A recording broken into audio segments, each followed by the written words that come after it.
This is an 1818 Dennis Johnson push bike. Now, I'm going to tell you a little bit about it. First of all, you'll notice that this is not rubber, it's actually steel. It is, its forks are made out of, not its forks, its spokes are actually made out of timber, right?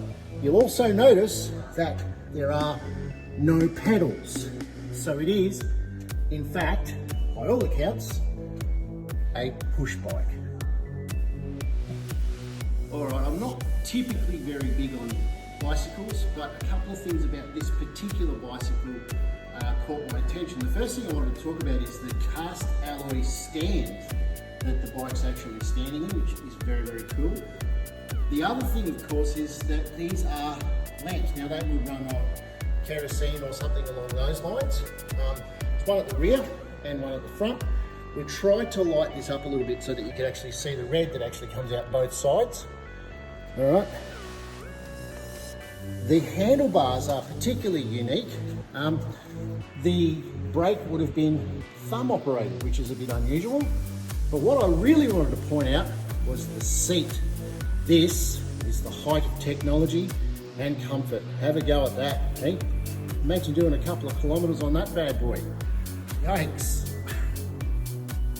So if you thought the seat on the other push bike was the height of luxury, check this out. Yikes.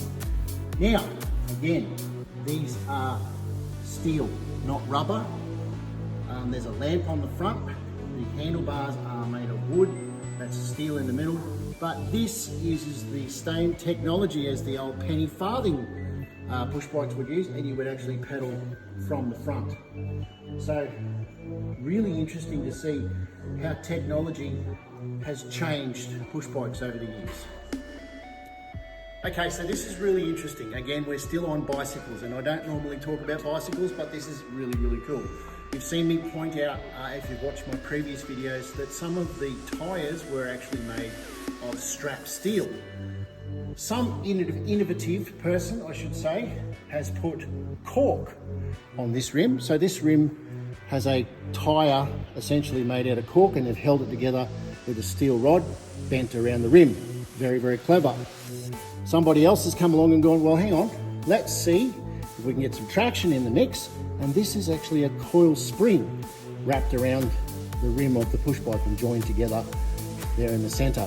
Very interesting. And then, of course, you've got your rubber tyre. Now, this is a solid rubber tyre, perhaps. No, this one's actually would have had a tube in it. There's your valve there. But at one point, they actually had solid rubber tyres. They proved to be very, very uncomfortable. But again, more technology and advancement in the world of bicycles. How very cool. All right, so people from my era would remember an English TV show called The Goodies. Yeah? Comedy at its finest.